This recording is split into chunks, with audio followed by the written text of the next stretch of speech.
Boa tarde a todos, eu sou o Kelvin Ramon, jornalista do Guarulhos Web. Esse é o terceiro episódio do GeoWebcast. Estamos aqui hoje com um convidado muito especial, jornalista e cientista político Vinícius Vilares. Tudo bem, Vini?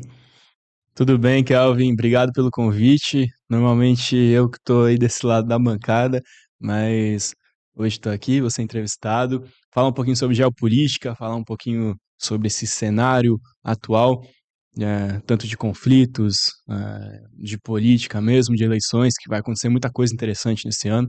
Então vamos discutir um pouquinho para também tirar algumas dúvidas aí que o pessoal possa ter. Com certeza. A gente vai começar aqui detalhando algumas situações dessa geopolítica mundial aí, né? Que passa por todo mundo, né? E a gente pode começar aqui já falando sobre o impacto de dois países que determinam, né, praticamente aí as ordens mundiais, que são os Estados Unidos e a China, né? Sim, claro. Gostaria que você falasse um pouquinho qual é o impacto dessas ordens desses dois países, de Tá. acordo com esse assunto. Cara, é o seguinte. Os Estados Unidos é a grande potência do mundo, né? É o país que conduz a forma com que a política vai ser feita no mundo, né? Então, na geopolítica, quando a gente tem conflitos, coisas nesse sentido, normalmente esses conflitos são causados por países que são chamados de revisionistas, né? Então, a China é um país revisionista. E o que é isso? Revisionismo, o próprio nome já diz, ele quer rever a ordem do mundo. Ou seja, da maneira com que está hoje, não é o certo, não é o legal. Então, na visão desse país, ele precisa mexer com isso, mudar algumas coisas, mudar essa maneira com que a ordem mundial acontece. E esse fio condutor, hoje, ele é feito naturalmente pela maior potência do mundo, que é os Estados Unidos da América. Então, eu acho que é uma rivalidade que está muito acesa, em especial devido ao grande crescimento econômico da China nos últimos anos, também pela estabilidade de sempre americana. Mas são dois países que impactam muito a forma com que a política é moldada, né?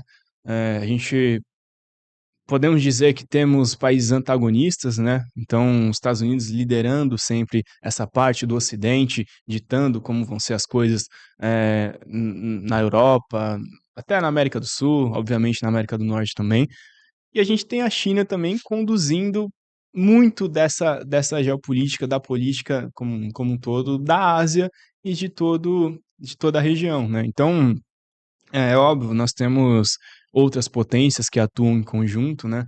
A gente tem a China, a Rússia, que são dois países muito influentes ali na região, mas é, são duas potências que impactam muito como as coisas são hoje no mundo, né? Até desde as coisas mais básicas, a commodities, a fluxos econômicos também. Então, pô, a gente viu recentemente um grande boom do mercado automobilístico chinês, né? Com várias montadoras chinesas que estão vindo aí com tudo, estão oferecendo preços bacanas também e tem ganhado espaço no mercado, né?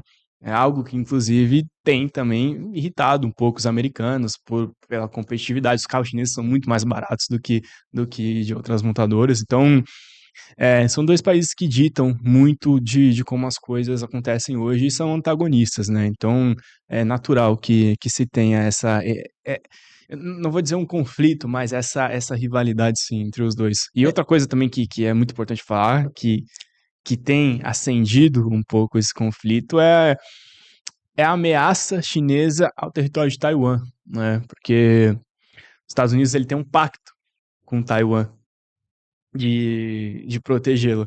Então, numa eventual invasão chinesa ao território de Taiwan, os Estados Unidos precisa, por lei, existe uma lei dentro dos Estados Unidos que o obriga a proteger o território de Taiwan, né? Então, a gente pode imaginar aí que teria uma grande escalada nesse conflito, sim. perfeito, perfeito. Você falou muito sobre a questão dos dois países, né? Revisar muitas coisas mundiais, né? A gente tem tido aí um caso nos Estados Unidos que é a questão da condenação do Donald Trump, né? Lá sobre o abuso a uma atriz dos Estados Unidos. Sim, sim. Qual o impacto na questão, na sua visão de rever as coisas mundiais que essa condenação pode ter? Tanto que hoje ele, acho que vai concorrer às eleições, né? Juntamente com Biden lá nos Estados Uhum. Unidos. Qual o impacto negativo que isso, com Sim. certeza negativo, que isso pode trazer para a geopolítica, para a disputa dos Estados Unidos contra a China, para o mercado, Uhum. enfim, X coisas que isso pode determinar. Tá, vamos lá. Primeira coisa, os Estados Unidos não é um país revisionista, né? Os Estados Unidos é um país que dita como as coisas acontecem no mundo hoje. Então, os Estados Unidos não quer mudar a ordem mundial, ele quer que ela se mantenha, justamente porque ele é o grande condutor de tudo. Então, para os americanos, é interessante que as coisas se mantenham como estão, né? A China, sim, a gente pode categorizar como um país revisionista. Sobre a possível eleição do Trump. Cara, os Estados Unidos têm um sistema que é muito diferente do nosso, né? Nos Estados Unidos não existe lei da ficha limpa, por exemplo. Então você pode, numa eventual numa eventual eleição do Trump, ele pode governar de dentro da cadeia, inclusive. Não, para a legislação americana não tem nenhum problema isso acontecer, né? Então isso é um ponto importante. Mas sim, cara, falando mais a fundo mesmo, isso não é algo que impacta muito o eleitorado do Trump, sabe? Então, é, cabe até um comparativo aqui com o Jair Bolsonaro, né? Você imagina, por exemplo, um eleitor do Bolsonaro deixando de votar nele por, enfim, por algum crime que ele possa ter cometido? Não, nos Estados Unidos é a mesma coisa, né? O eleitorado do Trump, ele é muito fiel, ele é muito devoto ao Trumpismo, né? Que foi um cunho que foi criado a partir dele. Então, mesmo com uma condenação, com uma prisão, condenado ele já foi, mas mesmo com uma prisão do Trump, eu não acredito que isso vá abalar fortemente os resultados das eleições. É claro que impacta negativamente, né? É, é estranho, no mínimo, mas é, acho que a gente vive um momento de polarização tão grande no mundo, mas em especial nos Estados Unidos, que, que isso não seria um problema do tamanho que ele deveria ser, digamos assim. Perfeito. É interessante essa parte que você falou sobre o tamanho do problema, né? Porque a gente pode até trazer aí as questões de populacionismo e nacionalismo dentro dessa questão, né? Porque assim, ok, beleza, legal, não vai impactar as questões na questão dos Estados Unidos nas eleições para o Trump, mas e fora? Para fora? O Sim, populacionismo e o muito importante. nacionalismo para fora dos Estados Unidos.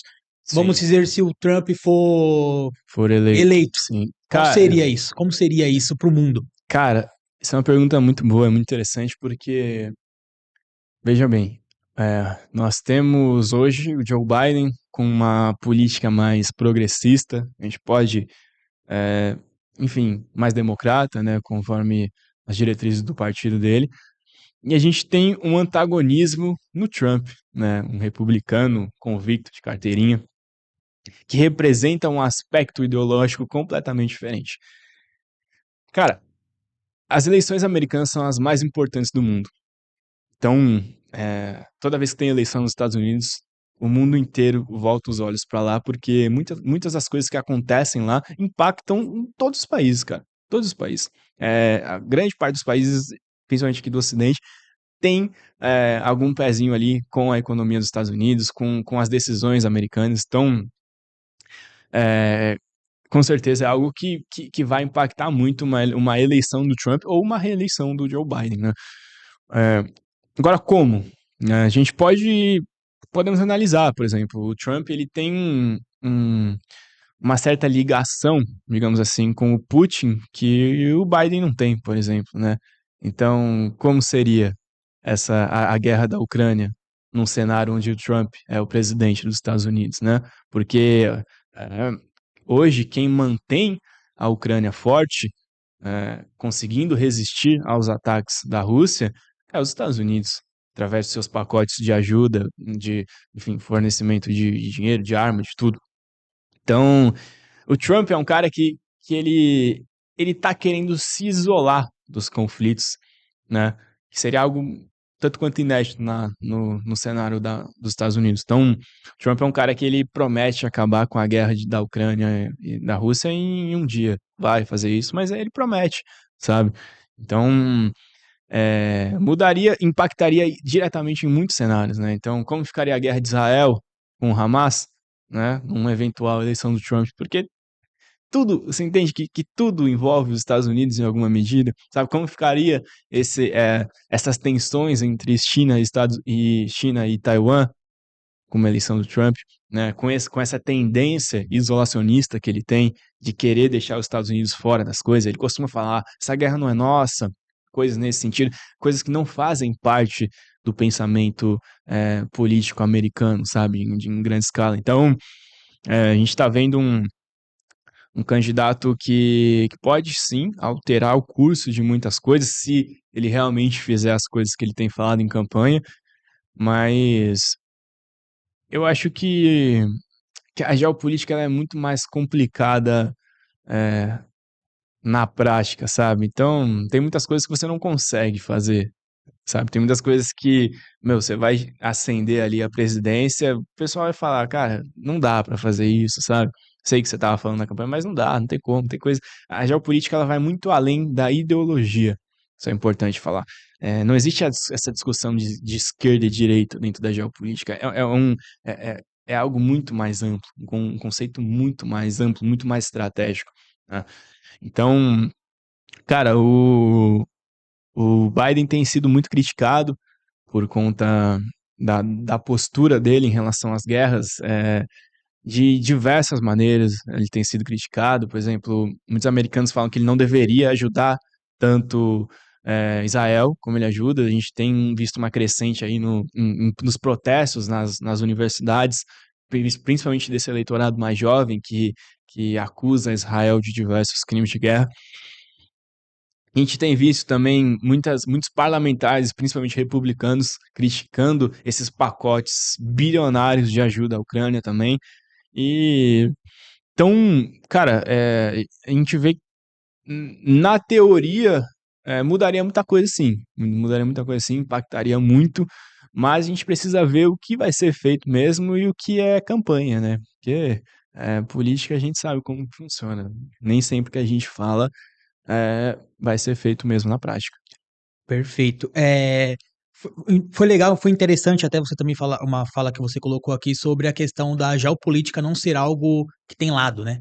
Ele Sim. não é esquerda, ele não é direita, ele é algo, por mais que seja ali um jogo de interesses, ele é algo que não tem um lado, ele é totalmente para tentar mudar algum cenário, né?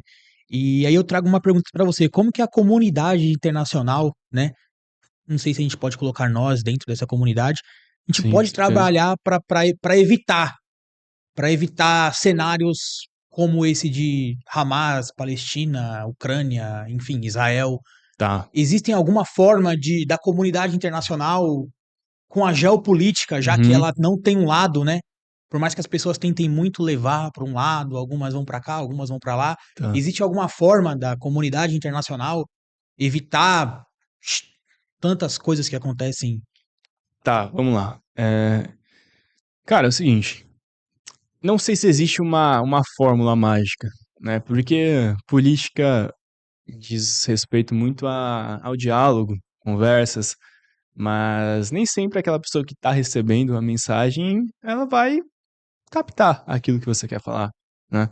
Então, pô, a gente tem diversas organizações que prezam por isso, né? A gente tem a ONU, enfim, a gente tem a própria OTAN, que são agentes que, justamente estados que se unem em prol de uma ideia e, enfim, tendem a conversar para entrar num consenso mesmo, né? A OTAN sendo uma aliança mais militarizada e a ONU, enfim, uma organização criada, mas justamente para trazer essa união aos países, enfim, essa igualdade. Então, assim, quando a gente tá falando de países revisionistas, cara, normalmente eles não são muito abertos ao diálogo, né, a conversas. Então, o Ocidente, em especial, tenta, de muitas maneiras, convencer esses caras a mudarem de ideia, né? Então, pô, calma aí, Putin, você tem que recuar, sabe? Cara, calma aí, você não pode invadir o território ucraniano. Mas, é, países revisionistas, eles não ligam pra isso. Eles querem fazer aquilo que na cabeça deles eles precisam fazer. né?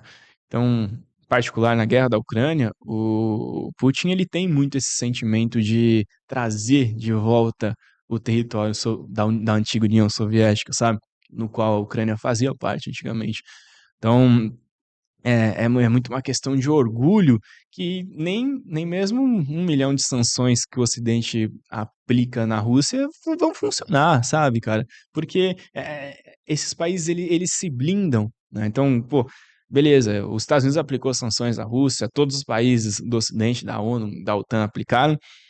Cara, mas a economia da Rússia tá lá, e tá crescendo. Pô, o que que explica isso? Cara, esses países se blindam, eles formam a aliança deles ali, que alguns professores cunham muito, eu acho muito inteligente, de eixo das ditaduras, e eles vão um alimentando ao outro, sabe? Então, pô, beleza, os países aqui da OTAN não estão mais comprando gás russo, mas a China tá. E a China tá comprando tudo, tá comprando petróleo, tá comprando tudo, né? E com isso movimentando a economia, fazendo com que essa guerra se mantenha, seja financiada, para que os objetivos russos sejam alcançados. Então, cara, não sei se sanções econômicas estão sendo suficientes para evitar, sabe, esses cenários catastróficos que a gente tem vendo de guerra, enfim, de tudo mais. Então, óbvio que existe boas intenções, muitos países prezam pela paz, mas nem sempre vai dar certo. Eu diria até que na maioria das vezes não vai dar certo, porque é difícil você colocar algo na cabeça de um ditador, né, cara? Democracias tem um conceito já da ciência política muito interessante que fala que democracias não entram em guerra. Porque uma sempre vai conversar com a outra e vão entrar ali, vão resolver da melhor maneira possível. Agora, você fazer isso com uma autocracia como a Rússia, ou mesmo com o Hamas, que sequer é um Estado, é uma organização terrorista, é muito difícil, cara. Não tem diálogo, sabe? Então, a própria China também, uma ditadura, sabe? Mais complicado. Então, não sei se tem tanto impacto não do Ocidente lá. Voltando um pouquinho ao assunto, até para a gente pegar um gancho legal aqui entre Estados Unidos e China, né? Existem muitos pontos de atrito entre eles, né? Isso é fato. Mercado, enfim, X coisas. Existe o risco de uma nova Guerra Fria entre as duas maiores potências hoje no mundo? Ou até a gente pode até, acredito eu, colocar aí a Rússia junto Claro, também. com certeza. Existe um risco eminente disso acontecer novamente? Cara, vamos lá. Eu diria que não só existe o risco, como já existe uma nova Guerra Fria, né? Então, pô, se a gente parar pra pensar o que foi a Guerra Fria. A Guerra Fria aconteceu ali é, após a Segunda Guerra Mundial, justamente porque duas grandes potências, agora nucleares, né, a gente está falando ali após 1945, começaram a entrar num conflito ideológico, né? Então, pô, Estados Unidos e União Soviética saíram vencedores da guerra, lutando do mesmo lado, né? Estados Unidos com um poder atômico totalmente inovador, algo que nunca tinha, ninguém nunca tinha visto isso na história da humanidade em relação às bombas eh, soltadas em Hiroshima e depois em Nagasaki.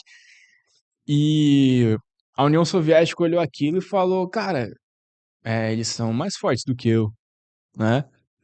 Então, imediatamente começaram também a construção da sua bomba de hidrogênio e, e esse conflito ideológico começou a acontecer, cara. Pô, um querendo ser mais forte do que o outro, um querendo colocar o seu lado mais do que o outro, né? E se a gente busca elementos dessa Guerra Fria no cenário atual, a gente vai encontrar também, né? Então, cara, essa corrida armamentista nuclear que aconteceu durante a Guerra Fria, pô, a gente tá vendo que está começando a engatinhar agora de novo, né? Então, o Putin recentemente decidiu que ia colocar suas armas nucleares táticas ali, meio que apontado já para a Ucrânia, que pretendia utilizar nos combates, e a OTAN imediatamente reagiu. Falou, não, então nós também vamos posicionar nossas armas nucleares aqui. Então, é, aí o próprio Putin falou, pô, então se vocês vão posicionar, a gente vai entrar, a gente vai ter uma escalada aqui no conflito, né? Então, o que é isso? Isso é o que acontecia na Guerra Fria, sabe? É uma guerra ali por procuração. Um não ataca o outro, mas estão sempre em atrito ideológico, né? Então, eu acho que tem muitos elementos, sim, essa tensão, não só dos Estados Unidos, mas da OTAN com a Rússia, tem escalado cada vez mais. É, eu sinto que esses países ditatoriais eles estão se blindando justamente para evitar sanções econômicas, para evitar o impacto dessas sanções econômicas, né? Então, a China tem comprado ouro, cara, sem ligar, sabe? Tem comprado muito, muito, muito ouro, justamente porque é algo que tende a não desvalorizar e tende a blindar também a economia das sanções do Ocidente. Então, cara, eu acredito que estejamos vivendo uma Guerra Fria por conta disso, sabe? A gente tem diversos conflitos ideológicos acontecendo, a gente vê essas ditaduras se unindo cada vez mais, mas eu acho que dessa vez seria um conflito muito maior, sabe? Até porque a gente está falando de potências nucleares, não só mais uma potência ou outra, sabe? A gente está falando de diversos países aí que hoje possuem armas nucleares com um potencial destrutivo inimaginável, né? Então, acredito que já estejamos sim vivendo uma nova Guerra Fria. É, já falando sobre mais um pouquinho sobre a Guerra Fria, sobre guerras num geral, né? Eu puxei o gancho da Guerra Fria para a gente falar, correlacionar Estados Unidos, China, enfim, as potências mundiais, né? E toda guerra existe o tal do fluxo migratório, né, mano? Isso é Sim. fato. Toda guerra vai ter o fluxo migratório. Como que a gestão internacional, né? Como a gestão pode cooperar com esses fluxos? Por exemplo, aqui no Brasil a gente vê muito disso, né? Aqui no Brasil a gente é mãe, né? Coração de mãe aqui o Brasil, né? O cara vem da onde ele quiser, ele vai entrar aqui Uhum, e o governo vai dar um jeito de estacionar ele em algum lugar. Seja, nem que se for na rua, o governo vai deixar ele. uhum. Como que eu Qual é a melhor forma de das gestões dos países para cooperar com esse fluxo migratório? Porque eu Tá, acredito que seja muito complicado você ver uma pessoa saindo de um país que está enfrentando uma guerra que está devastando tudo e você simplesmente empurrar ele para fora do seu país, tá. né? Falando como civis, como os Sim, humanos, claro, né? Como claro. pessoas, amor ao próximo Uhum. em X Cara, questões. a gente tá vendo isso acontecendo em grande escala, principalmente em Israel, né? Temos visto muitos refugiados ali da faixa de Gaza, estão indo para o Egito, indo para as imediações. E realmente é uma questão que é muito complicada, cara, muito difícil de ser resolvida. Nem todos os países aceitam. A Europa mesmo tem tido uma onda de ódio com imigrantes que é muito grande, né? Então, países é, não diria países, mas grandes lideranças de extrema-direita que estão nascendo na Europa são muito anti-imigração, né? Então, eu acredito que teremos muitas dificuldades numa eventual terceira guerra, a gente teria muitas dificuldades com refugiados, né? Porque tem sim crescido uma onda de ódio muito grande contra imigrantes. Agora, o que os países podem fazer para ajudar nisso, cara? Eles podem ajudar para o conflito não acontecer, sabe? Então, o diálogo sempre vai ser o melhor caminho, a troca de ideia. Então, sempre terão alternativas para evitar um conflito bélico, né? Então, mas enfim, numa eventual guerra mesmo, numa eventual guerra nuclear, cara, os países sofreriam demais, porque até porque a guerra nuclear é muito diferente da guerra convencional, né, cara? Não é algo que você consegue simplesmente correr e beleza, você vai se livrar dos tiros. Não, cara, uma bomba nuclear hoje de alcance médio, ela dizima uma cidade inteira, sabe? De grande porte. Cidades, né? Então, cara, seria complicadíssimo. Acho que, assim, a América do Sul o Brasil, assim, é um país muito isolado, sabe? É um país que tenderia a receber muitos refugiados da Europa, enfim, dos países afetados.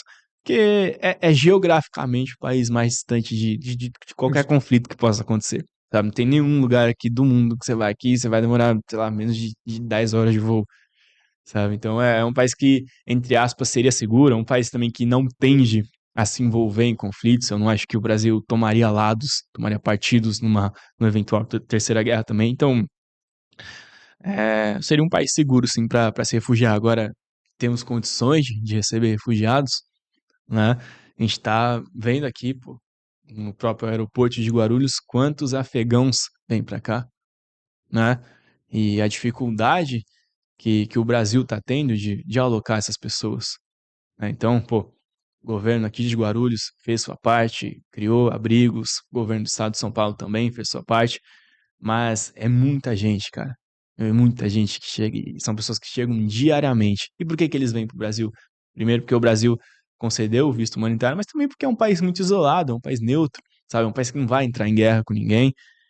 Então, aqui a gente recebe muito afegão, justamente por conta do conflito que existe lá com o Talibã, né? Após a retirada das tropas americanas, eu inclusive escrevi uma coluna no GeoWeb falando por que que tantos afegãos vêm para Guarulhos e é justamente por causa disso, cara. A gente tem um regime terrorista também tomando conta do país, a liderança, entre aspas, política do país é um grupo terrorista, então as pessoas não conseguem ficar lá, sabe, cara? As pessoas passam fome, passam todas as necessidades que você imaginar, sabe? Então eles precisam buscar abrigo em algum lugar. E à época, em 2021, Bolsonaro concedeu o visto humanitário para os afegãos, né? Por isso que acabam vindo tantos para cá. Sim, sim. A gente falou dos Estados Unidos, falamos de China, falamos um pouquinho de Rússia, né? Esses países aí que são as maiores potências mundiais aí, com certeza. Pegamos um ganchinho também para falar sobre guerra, né? Uhum, Sobre fluxo migratório, e dentro de tudo isso vem, se a gente juntar guerra e fluxo, a gente pode trazer um pouco da palavra terror, né? com Para dentro certeza. dessas duas palavras. E o terrorismo? O que você pode falar sobre as principais causas, né, Tá. que surge para acontecer o terrorismo, né? Acredito que a guerra em si ela já pode trazer atos aí de terror, né? Que a gente pode até Uhum. configurar aí para um pouco do lado do terrorismo. E o fluxo migratório, que nem você falou muito bem, tirando o Brasil, é algo que causa muito terror para as pessoas, né? Você Sim, sair de um lado e ir para o outro, você não sabe o que vai acontecer com sim, você, com a sim. sua família, enfim. Como que surgem e quais são os maiores fatores para o Tá. terrorismo ocorrer? Cara, vamos lá. Terrorismo, ele existe há muito tempo, né? Óbvio que ele ficou muito escancarado após os atentados de 11 de setembro nos Estados Unidos, onde foi iniciada essa guerra ao terror mesmo ali sobre a presidência do Bush. E assim, cara, o terrorismo, ele, como o próprio nome já fala, ele pretende causar terror nas pessoas, né? Então, o grande intuito do terrorismo é esse, ele quer deixar as pessoas apavoradas, sabe? É, e por que ele surge? Principalmente por grupos radicais, né? A gente não pode ser eh, desatento ao ponto de falar que são por conta de determinada religião ou outra. Não. Terrorista é terrorista, cara. Religioso é religioso. Óbvio, a gente vai ter interpretações da religião que vão impactar muito diretamente nisso, né? Então, por exemplo, a gente pega radicais, extremistas, fundamentalistas islâmicos, muitos existem muitos terroristas, muitos grupos terroristas que são formados a partir disso. Então, a gente tem Al-Qaeda, a gente tem a própria ISIS, o Estado Islâmico, Hamas, são grupos fundamentalistas, né? Eles têm o seu quesinho de religião, eles acreditam estar vivendo essa jihad, né, que é essa guerra santa contra os inimigos, contra como eles mesmos dizem, o Satã. E quem é o Satã? O Ocidente, os Estados Unidos, né? Então, como esses grupos se formam? Cara, são pessoas assim que são cooptadas, principalmente via internet, né? Eles acreditam numa propaganda de que vão lutar para Deus, sabe? Que estão do lado certo, que precisam derrotar esse inimigo que é os Estados Unidos da América. Então, e todo o Ocidente, todos aqueles que são contrários à sua religião, essas pessoas acabam sendo cooptadas e se juntando ali, muitas vezes sem nenhum pingo de informação, sabe?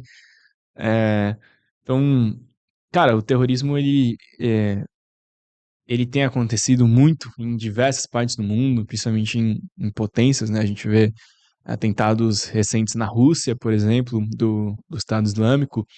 É, cara, você olha e fala assim, meu, por que que essas pessoas fazem isso, sabe? E são sempre motivações, na maioria das vezes, fundamentalistas, sabe? São sempre fruto de interpretações radicais daquilo que elas acreditam como religião. A gente vê os próprios atentados do Hamas em Israel, que também tem o seu fundo religioso, né? A Hamas, cara, ele é um grupo terrorista que ele é patrocinado, digamos assim, financiado pelo Irã. O Irã é uma autocracia também, é uma ditadura é, xiita, que é uma interpretação do Islã que ela é mais radical, sabe? Ela acredita que, enfim, existem os islâmicos xiitas e os sunitas, né? Os sunitas tendem a ter uma interpretação mais leve, mais moderada do Islã, e os xiitas geralmente eles acreditam tudo com mais afinco, com mais força.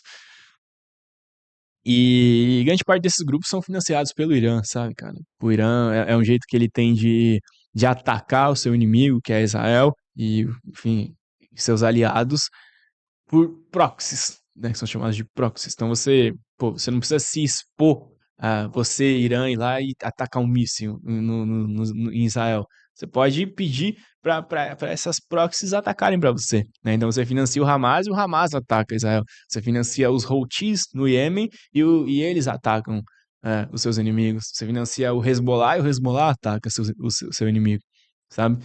Não, para você também não se indispor dessa maneira enfim, no tabuleiro geopolítico. Agora, a guerra ao terror ela tem se intensificado, países têm adotado medidas mais duras para combater o terrorismo, e muito por conta disso, cara, até o que eu falei, cresce também o número de, de, de pessoas contrárias à imigração, né, cara? Pessoas xenofóbicas por conta disso, né? Então, pô, você vê que, sei lá, um cara seja do Paquistão, praticou terrorismo ali na Rússia. Pô, o russo vai ver outros paquistaneses ali que são tranquilos e ele vai, a tendência dele ali é achar estranho, sabe? Então, muito por conta disso, tem crescido muito também o número de ataques a imigrantes, principalmente em imigrantes que vêm do Oriente Médio, por conta disso, cara, sabe? Então, é, é uma questão muito complicada. Grandes eventos, assim, têm se preocupado muito com o terrorismo. Vai acontecer agora as Olimpíadas de Paris também, onde está sendo montados diversos protocolos para poder evitar pra eventuais atitudes terroristas. Mas é algo muito difícil de você combater, de você ver, você precisa de muita inteligência, precisa de muita estratégia para poder observar, obviamente, antes de acontecer o ato, né? Então, não é fácil combater, mas acredito que seja um papel das democracias, sabe? Cada vez mais conscientizar as pessoas, cada vez é, mostrar mais sobre a importância do tema, sabe? Para que essas pessoas não sejam cooptadas por grupos terroristas. Perfeito. Você falou sobre o tabuleiro geopolítico, né? Ele é algo que eu acredito que algumas pessoas podem ficar um pouco se questionando o que seria o tabuleiro geopolítico.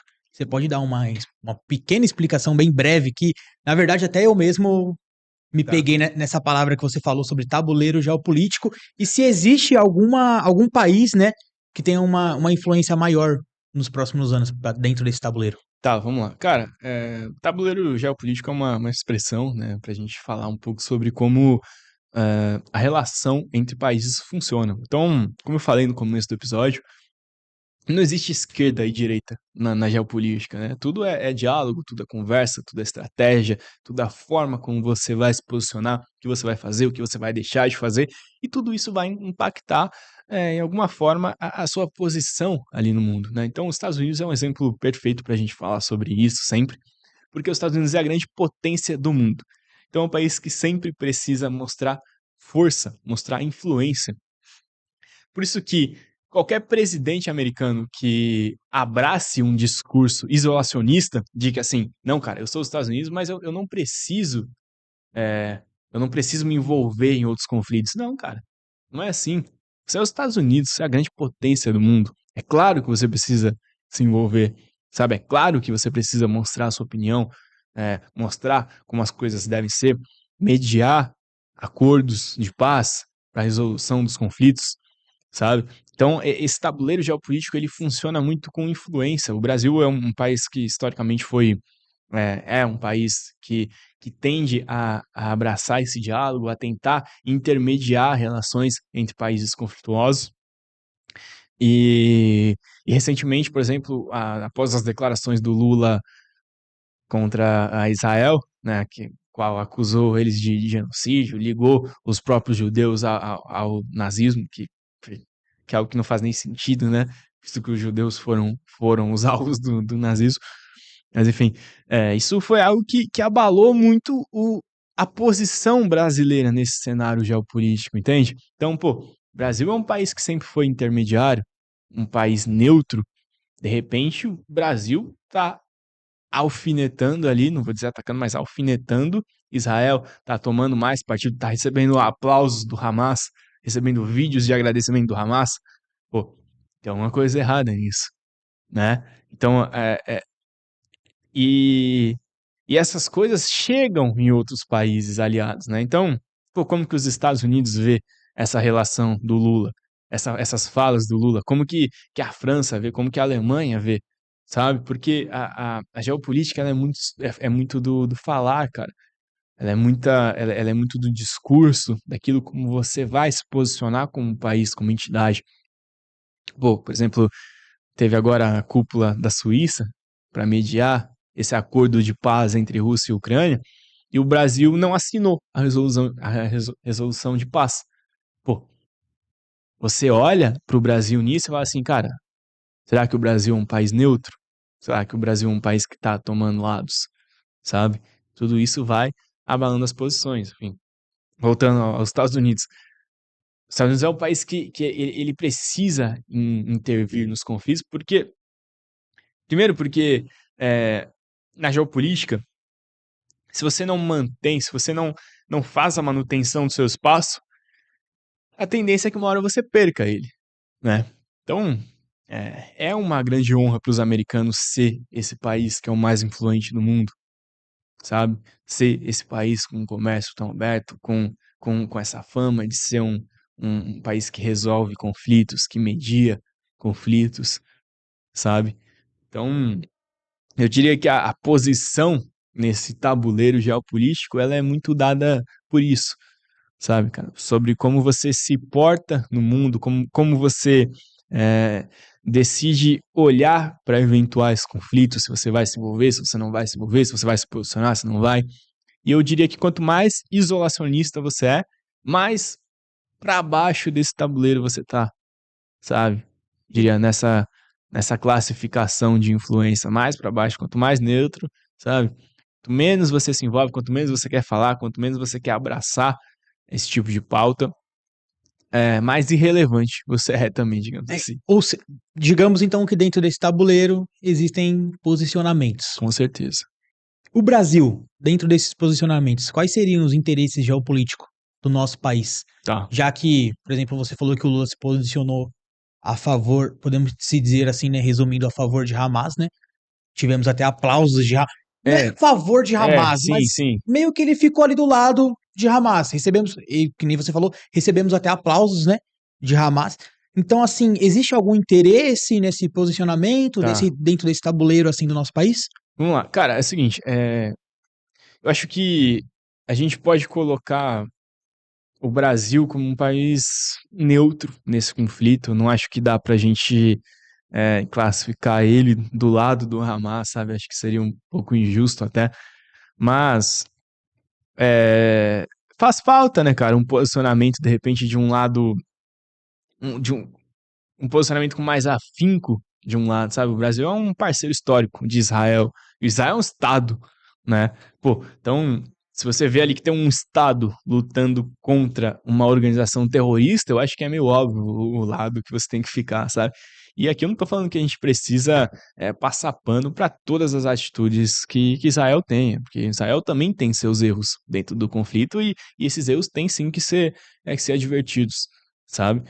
Mas eu acho que o posicionamento brasileiro podia ser mais preciso, digamos assim, né? E em grande parte isso acontece porque eu não acredito que o Lula tenha capacidade técnica de avaliar um conflito desse, sabe? A própria fala dele em relação aos judeus mostra um desconhecimento da história gigantesco, né? Como que você acusa um judeu de ser nazista? Não faz nem sentido, lógico, Nenhum. isso, Nenhum. né?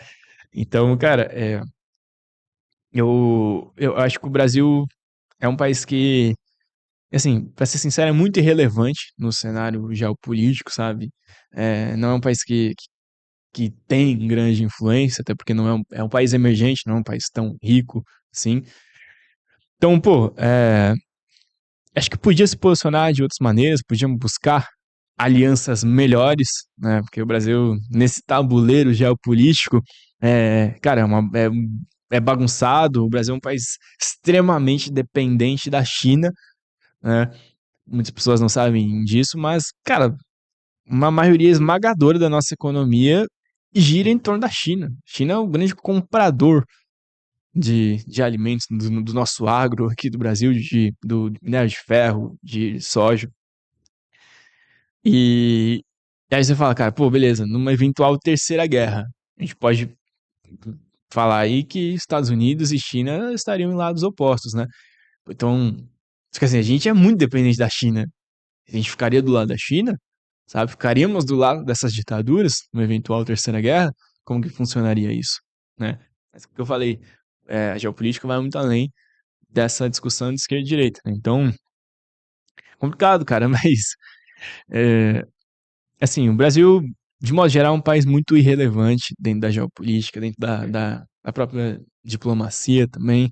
Então, suas falas não têm tanto impacto assim como uma fala de um presidente americano, de um chanceler alemão, por exemplo. Se falasse a mesma coisa, seria muito mais grave, né?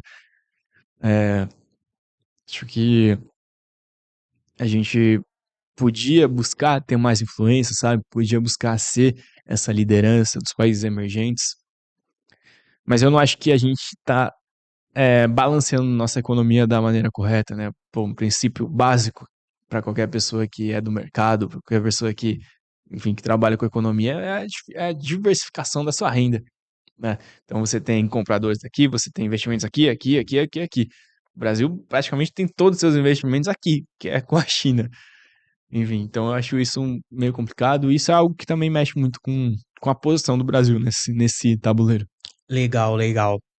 Vini, é uma questão, acredito que seja perguntas, questionamentos de muitas pessoas que às vezes não costumam estar dentro desse material político mundial, né? Eu gostaria de fazer uma pergunta para você. Por que Israel é tão atacado? Por que existe tanto conflito contra esse país? Qual a realidade? O que não é verdade? O que é? Enfim, por que tantas coisas refletem naquele lugar que, Hum, por muitos, né, o que a gente conhece aí, a grande maioria acredita que um país abençoado por Deus, né? Podemos sim, com dizer, né? certeza. Israel é, se a gente for ver a história, Israel é um país totalmente habituado por Deus, né? Claro, claro. Claro, Quando Deus estava vivo, né? ele era um país totalmente habituado por Deus. E por quê esses conflitos? Porque a gente tem essa mania, né, de entre aspas, colocar, ó, trazer um pouco da religião pra dentro e colocar a culpa, mas foi tão habituado por Deus, por que que eles sofrem tantos ataques? Mas assim, não é bem por aí, né? Não tem nada, isso não tem nada a ver com a questão de Deus habitar ou não ali por tantos e tantos anos. Acredito que tenha muito mais coisas fora É, disso. cara, é o seguinte, essa interpretação religiosa, ela existe também, mais por parte dos cristãos, né, que acreditam que Jesus viveu, andou por ali, mas, cara, o cristianismo não é uma religião tão predominante no Oriente Médio, sabe? Então, impacta, sim, em alguma instância, mas não é a grande causa dos conflitos. Vamos lá, Israel, cara, tem muitos conflitos porque é uma terra sagrada para as três principais religiões monoteístas do mundo. Para as três religiões monoteístas. Então, veja bem, para o Islã, Jerusalém é sagrado. Para o cristianismo, Jerusalém é sagrado. E para o judaísmo, Jerusalém é sagrado, sabe? Então são três religiões que, entre aspas, disputam a hegemonia desse território, buscam ter o controle sobre esse território. Então, para os países islâmicos, é uma ofensa Israel existir, sabe? Porque, pô, o cara pensa, meu, não, Jerusalém é sagrado pra minha religião. Como que eu vou deixar um judeu tomar conta, sabe? Desse território, né? Então, muitos dos conflitos que existem em Israel, o fato de Israel ser um estado que é alvo de, enfim, de ataques, de sanções, é por conta de religião, podemos dizer assim, né?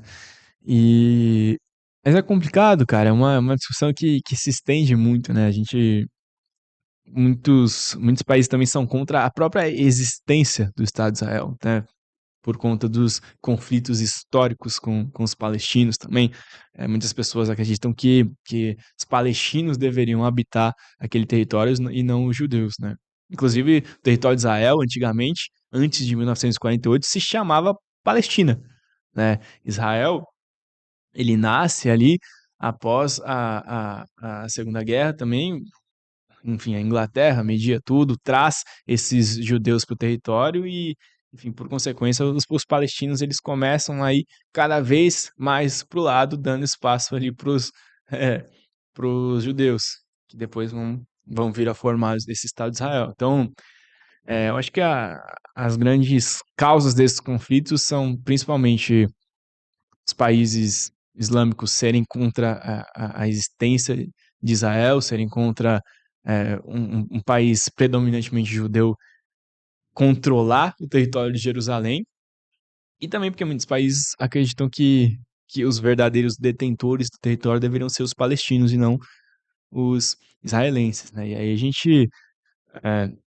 vai ver muitas tensões, em especial com o Irã. O Irã, como eu falei, é um país xiita, que tem uma interpretação mais radical, um país que quer ser muito influente ali no Oriente Médio, um país que tem um projeto hegemônico muito, muito poderoso, muito grande, um país que é apoiado por ditaduras, financiado também por ditaduras. E a gente vê esses ataques acontecendo, né? A gente teve, por exemplo, mais recentemente, o ataque do Hamas, o ataque terrorista na festa da rave lá, invadiu, enfim, o território israelense. Isso foi patrocinado pelo Irã, sabe, cara? Justamente porque eles querem, para eles é inadmissível, cara, o Israel existir, sabe? É inadmissível um país judeu estar ali controlando a terra sagrada de Jerusalém. Eu acredito que essas sejam as principais motivações para Israel ser tão atacada, sabe? Eu acredito que nos últimos tempos, né, vamos se dizer assim, foi a guerra mais falada mundialmente, né? Sim, junto, É, junto com o conflito da Rússia, eu do- acredito que sim. hoje eu acredito que até esse conflito de Israel e Palestina seja mais fervoroso do que a questão da Ucrânia, né? E aí eu pergunto para você, é, existe um lado que possa ser vencedor dentro de tudo isso? Existe Uhum. alguém que possa vencer? O Hamas vai vencer pela Palestina, o Israel vai Tá, ganhar pelo seu povo, enfim. Existe, de fato, tá. alguém que possa vencer tudo isso? Cara, vamos lá. É difícil a gente falar em vencedor em guerra, né, cara? Mas, porque mesmo aquele país que vence, normalmente ele tem tantas perdas, Fica muito ele destruído, é né? tão dilacerado, cara, que é complicado até a gente falar. Mas vamos lá. Nessa questão em particular de Israel e Hamas, é, o exército israelense ele é muito mais poderoso do que os terroristas do Hamas, sabe? Não tenha dúvida disso. Então, só que o que acontece, cara? O Hamas, ele não luta como um Estado, porque ele não é um Estado, né? Então, o Hamas, ele não respeita o game, ele não respeita as regras do jogo, porque até uma guerra possui regras. Tem coisas que você não pode fazer, que o Hamas faz, né? Então, pô, Hamas, os terroristas ali, eles se colocam dentro da população da Palestina. O Hamas não tá nem aí para os palestinos. É uma causa ali que eles abraçaram porque é legal, sabe? É bonito, mostra ali que você tem algum empenho populacional, mas o Hamas não tá nem aí pro povo palestino, pode ter certeza disso, né? Então, cara, o Hamas não respeita as regras do jogo. Então, por exemplo, eles, na faixa de Gaza, eles se disfarçam ali de civis, eles entram em hospitais, eles entram em escolas e o combate acaba acontecendo ali, sabe, meu? Então acaba tendo troca de tiro dentro de hospital, que é algo inimaginável dentro de dois estados. E acaba acontecendo que nem você falou anteriormente, né? A faixa de Gaza, por ser um espaço de fluxo migratório muito grande, né? Sim, Acaba sim. morrendo muitas pessoas que ali podemos dizer que são inocentes, né? Claro, cara, com certeza. Pô, algo assim que não tem o que contestar, nem se você for extremamente pró-Israel, é que estão morrendo muitos civis palestinos inocentes, sabe? É, os palestinos não tem nada a ver com o conflito. Os palestinos não começaram nenhuma guerra. Quem começou a guerra foram terroristas do Hamas, sabe? Patrocinados pelo Irã, patrocinados por ditaduras, né? Então, o que a gente vê ali, cara?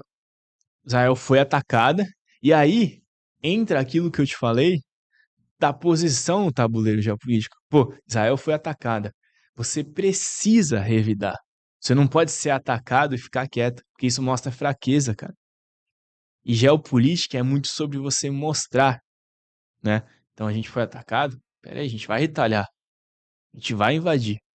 Então, imediatamente começaram as incursões terrestres, mísseis, tudo que tiver direito, porque a Israel falou, Netanyahu, o primeiro-ministro israelense, falou, cara, nós vamos exterminar o Hamas, sabe? Você é atacado, o que você fala pro mundo? Aqui não, sabe? Ninguém pode atacar o território israelense e sair ileso disso, né?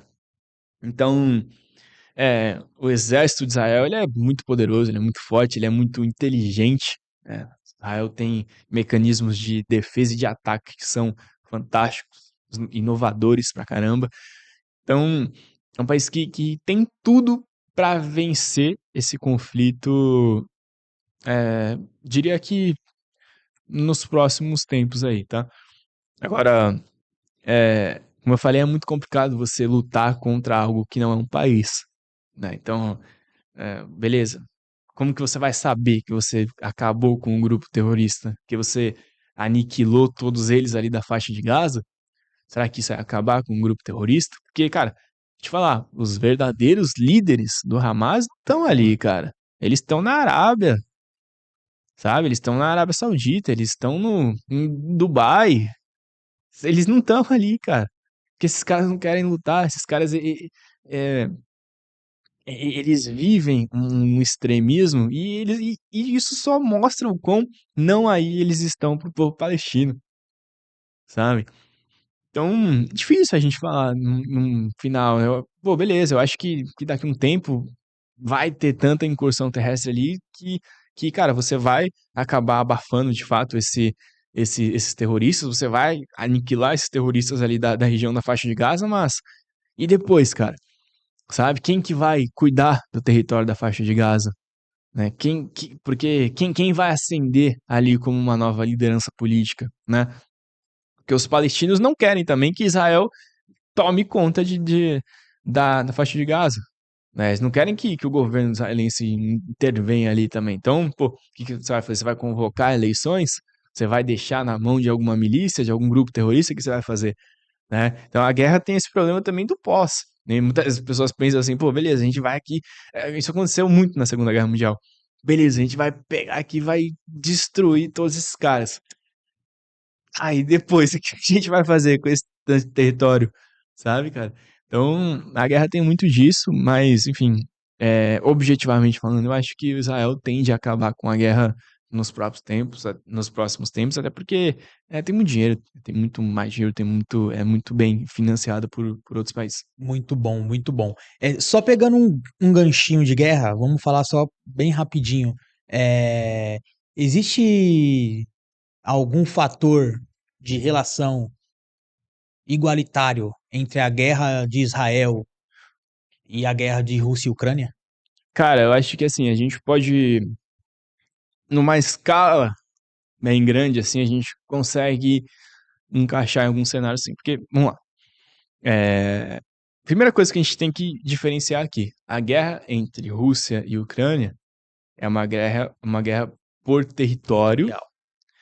e é uma guerra entre estados, né? Então, a gente tem ali a Rússia como um invasor, é um país que está violando 1 milhão de, eh, de crimes de guerra ali por invadir um espaço territorial, sabe, de outro país, um espaço soberano de outro país. E do lado de Israel e Hamas, a gente tem um grupo terrorista que está atacando um Estado, né? Então, esse paralelo é importante falar. Mas como que a gente consegue ligar esses conflitos? Vamos lá, cara. Primeira coisa, quem que tá financiando esses conflitos? A gente precisa pensar nisso, né? Porque, pô, nenhum país consegue se manter sozinho numa guerra por Tanto tanto tempo. tempo. Eu vi, recentemente saiu algumas estatísticas, cara. A Rússia gasta aproximadamente 1 bilhão por dia na guerra para manter os seus soldados alimentados, vestidos, sabe? Como que você mantém isso? Não tem como, né? Então, recentemente o Putin também ele retirou o seu ministro da economia e o seu ministro da defesa e colocou um cara de economia como ministro da defesa, professor de economia, né? Então você vê que ele prepara ali o terreno para colocar a Rússia com uma economia militarizada, para girar em torno disso, tá? Então as guerras elas são muito caras, sabe, para os países, elas saem. Podemos dizer então que elas são financiadas por outros países. Sim, a gente pode dizer que elas são os seus interesses ali, os interesses dos governantes acabam sendo financiados por outros países. Então, por exemplo, não existiria invasão da Rússia à Ucrânia se não tivesse um apoio incondicional ali de China, do Irã, de países menores também, Coreia do Norte, Venezuela, sabe? Que são esse eixo de países revisionistas que estão abraçados ali juntos para qualquer coisa, né? Agora, eu acho que assim, cara, quando a gente teve a Segunda Guerra Mundial, a gente tinha diversos conflitos acontecendo no mundo de forma isolada, né? Então a gente tinha a Alemanha com Hitler com o seu projeto expansionista na Alemanha. Então ele, não, a gente vai tomar aqui a República Tcheca, a gente vai tomar a Polônia, a gente vai... Enfim, ele tinha o seu projeto hegemônico ali na Europa. A gente tinha o Japão lá na Ásia invadindo a China. A gente tinha a Itália também de Mussolini com projetos, o seu projeto fascista também hegemônico, mas a gente não tinha uma guerra mundial. A gente tinha conflitos acontecendo no mundo, beleza? Quando que essa guerra se torna mundial? Quando o Japão ataca os Estados Unidos, ataca a base de Pearl Harbor. Aí, cara, você colocou os americanos no jogo, aí é outra coisa. Aí, imediatamente, você já viu a Alemanha declarando guerra a- aos americanos, e aí a coisa foi se complicando, cara. Aí, enfim, aí sim nasceu os aliados, né? Com Estados Unidos, Rússia, França, Inglaterra, Polônia, todos os países, e formou-se também o, o eixo, né? Com a Alemanha, com a Itália, com o Japão. Como que a gente pode fazer um paralelo disso com a realidade hoje? Pô, como eu falei, nós tínhamos 3 conflitos isolados acontecendo. E esses 3 conflitos eram entre países ditatoriais com países relativamente democráticos, né? Então, se a gente olha para hoje, o que a gente tem? A gente tem um país ditatorial, que é a Rússia, invadindo um país democrático, que é a Ucrânia. A gente tem outro país ditatorial, que é o Irã, vai, através do Hamas, mas o Irã atacando Israel. Então, pô, peraí. A gente já tem 2 dos 3 conflitos que aconteceram lá na Segunda Guerra, a gente já tem 2 hoje ativos. Qual que é o terceiro? China e Taiwan, que seria novamente uma ditadura atacando um país com certa democracia, Que no caso um aí os país Estados Unidos também democrático. entraria, né? Exatamente. Então, cara, assim, a política, o cenário internacional, ele é mais previsível do que parece, sabe? Então, tem coisas que a gente consegue bater o olho e fazer esse paralelo, né? Então, pô, nós temos esses 2 conflitos aqui rolando. Cara, se China invade Taiwan, Já vai ter vai mais um. envolver os americanos, e aí, cara, a parada vai ficar doida. Só que uma terceira guerra mundial, ela teria um potencial destrutivo infinitamente maior do que a segunda, cara. Porque agora a gente tá falando de armas nucleares, né? Então, na segunda, a gente teve sim o uso da arma nuclear, na época uma grande novidade, mas agora a gente já tem armas nucleares extremamente consolidadas, testadas, enfim, aprovadas por um monte de entidade. Agora a gente tem organizações que entrariam com tudo em qualquer briga que acontecesse. Então, cara, pensa, por exemplo, vamos lá, Rússia. A gente tem a Rússia que invadiu a Ucrânia. Pô, mas será que o Putin vai parar por aí? Não vai parar por aí, cara. Ele tem um projeto hegemônico gigantesco ali na Europa. Então, beleza. Tanto que já teve vários pedidos de paz pra ele, né? Já, Acredito que já teve muitos pedidos de paz. Eu acredito muitos que pedidos. ontem, se eu não me engano, saiu uma reportagem sobre isso até, que Sim, teve mais um pedido de paz que ele não, cara, ele não deu o braço a torcer. tá nem aí, cara. Ele quer fazer o projeto dele acontecer. E aí, cara, é o que eu falei. É, uma hora, cara, se o Putin invadir, olhar para um país membro da OTAN, acabou, cara. Você vai ver o mundo numa guerra com um potencial destrutivo nunca antes visto, sabe?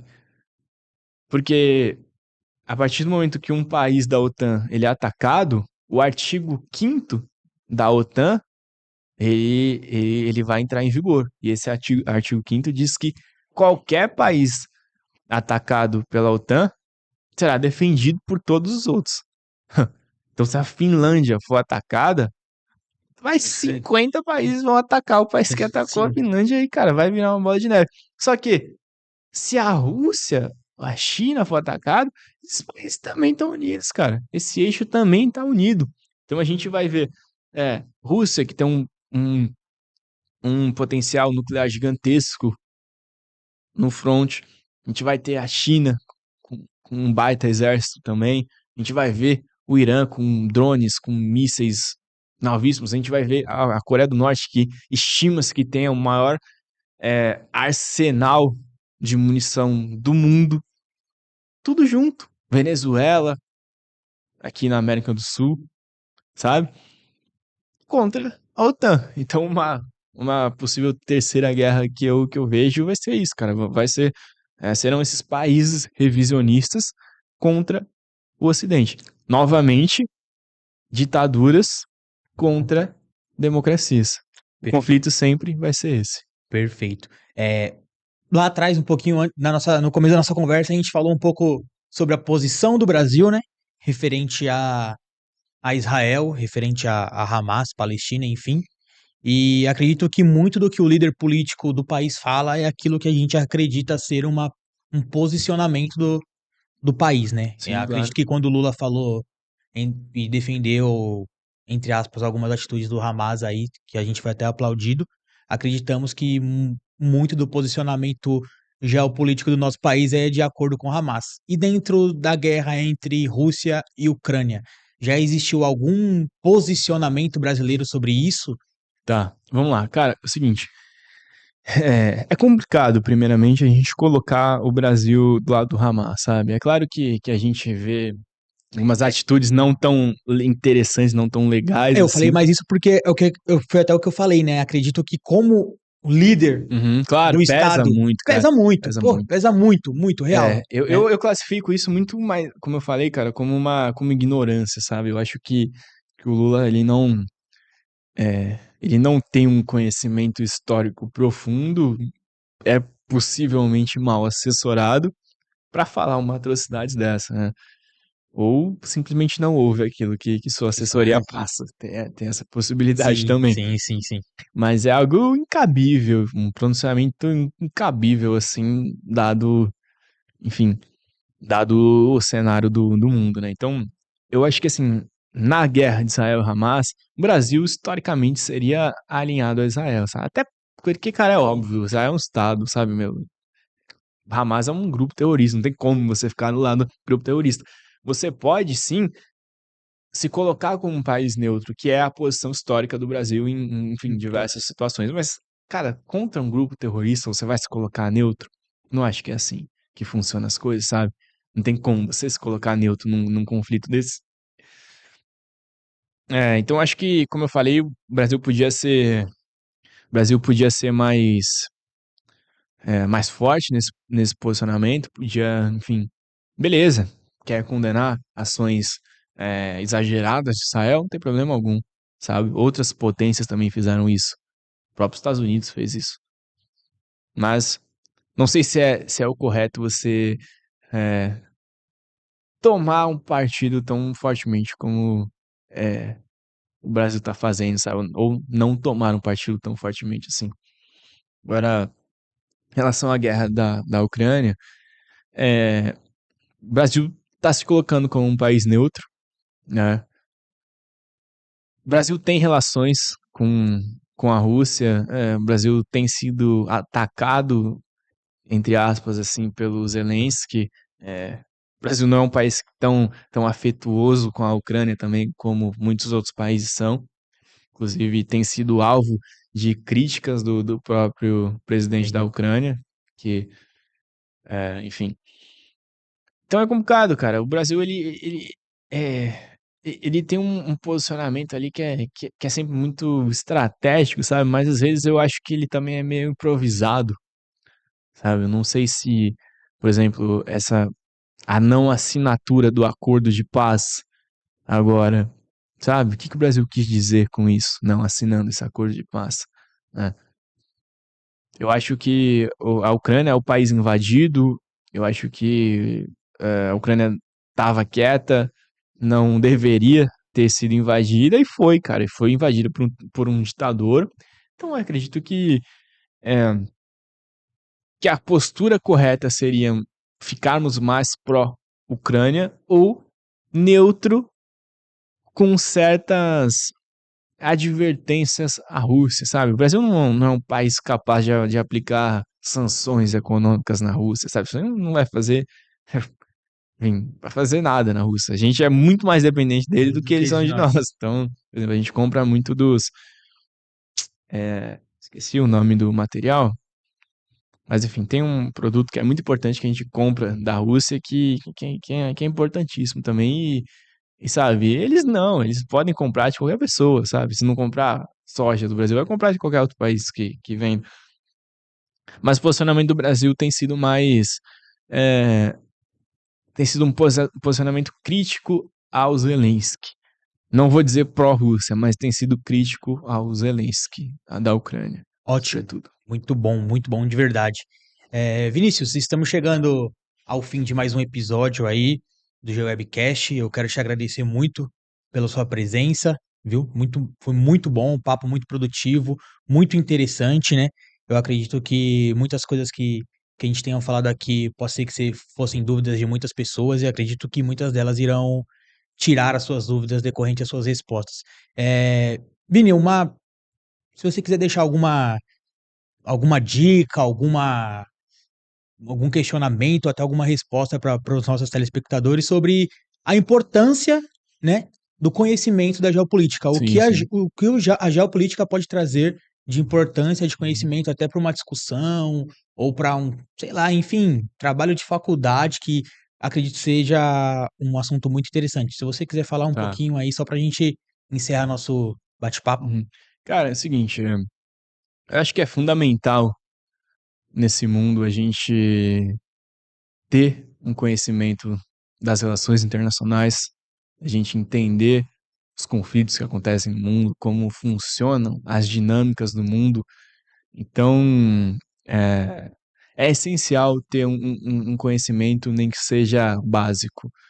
Então, estudem, leiam reportagens, o próprio GeoWeb tem muito sobre isso, a gente sabe, a gente cobre muita coisa. Porque conhecimento é fundamental, conhecimento liberta as pessoas da ignorância, e independente da área, numa eventual guerra, numa eventual terceira guerra, sua área vai ser afetada também. Então é interessante a gente entender essas dinâmicas para ficar cada vez mais atento, nas atualidades. Acho que é isso. Vini, mais uma vez, muitíssimo obrigado pela sua participação. Tamo junto. Esse é o G Webcast, episódio 3. Obrigado, galera.